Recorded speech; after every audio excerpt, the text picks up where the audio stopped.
Ok, aujourd'hui c'est la deuxième étape de notre petit voyage à la découverte du Coran, où je vous fais part de ce que j'ai découvert lorsque j'ai ouvert ce livre. Et on a parlé un peu de l'alphabet du Coran, des mots étrangers dans le Coran. Et aujourd'hui, j'aimerais vous montrer que dans le Coran et dans l'islam, il y a beaucoup d'expressions que, en tant que chrétien, je connais déjà. C'est-à-dire que ce n'était pas tout à fait nouveau lorsqu'un musulman dit par exemple « Salamu alaikum », en hébreu on dit « Shalom aleichem », ou bien « Bismillah », j'ai trouvé 163 fois dans la Bible. L'expression « Rahman ou Rahim », Dieu le compatissant et miséricordieux, « Inch'Allah », tout ça c'est biblique. C'est-à-dire que bien avant le Coran, on avait ça dans la Bible. Je vais vous donner quelques exemples. Par exemple, dans Luc au chapitre 10, verset 5, Jésus donc dit à ses disciples, lorsque vous allez dans une maison, vous entrez dans la maison, dites d'abord que la paix soit sur cette maison. Salamu alaikum. Dans Luc, au chapitre 24, Jésus, au verset 36, se présente au milieu de ses disciples et dit que la paix soit avec vous. Assalamu alaikum. Inch'Allah. Jacques nous dit, dans sa petite lettre au 4e chapitre, verset 15, ne dites pas demain on va faire ça et ça et ça, mais on devrait dire si Dieu le veut, nous vivons et nous ferons ceci ou cela. Si Dieu veut, Inch'Allah. Voilà, c'est ce que Jacques nous dit. On a la même chose dans les Actes des Apôtres, où les disciples étaient invités à prolonger un séjour, ils ont refusé, et Paul a dit « Il faut absolument que je célèbre la fête prochaine à Jérusalem. Je reviendrai vers vous, si Dieu le veut, Inch'Allah. » Dans une de ses lettres, Paul nous dit, 1 Corinthiens 16, verset 7, « Je ne veux pas cette fois-ci vous voir seulement en passant, mais j'espère rester quelque temps avec vous, si le Seigneur le permet. » Encore une fois, Inch'Allah. Qu'en est-il de Rahman ou Rahim, qui est la plus grande caractéristique de Dieu dans le Coran? Eh bien, un jour, Moïse, le prophète Moussa, donc, demande à Dieu de lui révéler son nom. Et Dieu va se révéler à Moïse, Exode 34, verset 6, en disant « L'Éternel est un Dieu de grâce et de compassion, lent à la colère, riche en bonté et en vérité. » Un Dieu de grâce et de compassion, Rahman ou Rahim. D'ailleurs, en hébreu, c'est le même mot, Rahum.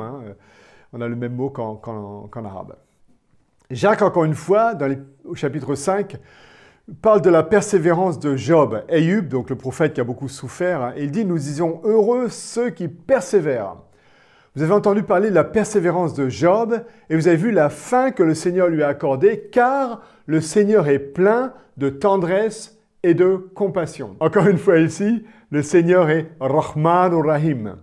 Ce même Jacques, un verset avant, nous dit « Mes frères et sœurs, prenez pour modèle de patience dans la souffrance les prophètes. » Qui ont fait quoi?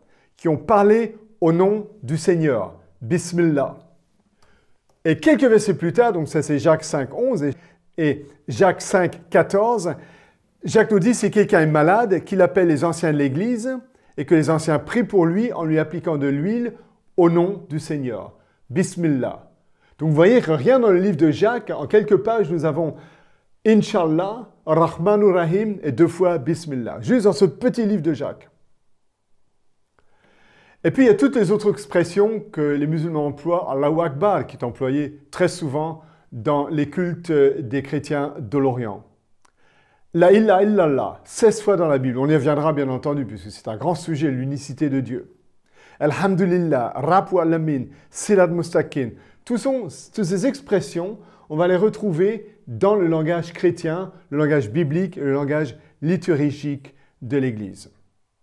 Et pour moi, c'est très important, parce que ça nous montre que l'islam a beaucoup en commun avec la Bible. Et c'est ça qu'il faut nous dire toujours, qu'il faut se dire, c'est que l'islam ne vient pas d'une autre planète, mais a beaucoup de choses en commun. Encore une fois, j'espère que ça va vous encourager, vous qui êtes musulmans, à redécouvrir votre livre et aussi à découvrir la Bible, bien entendu.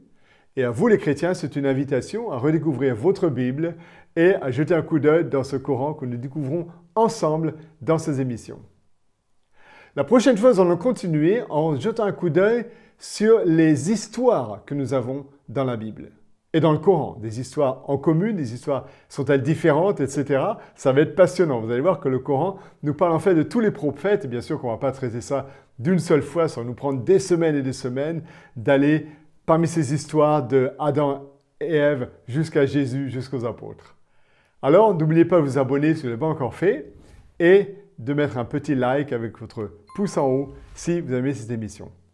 Encore une fois, merci de vos commentaires, de vos questions, de vos critiques et à la prochaine fois. Assalamu alaikum.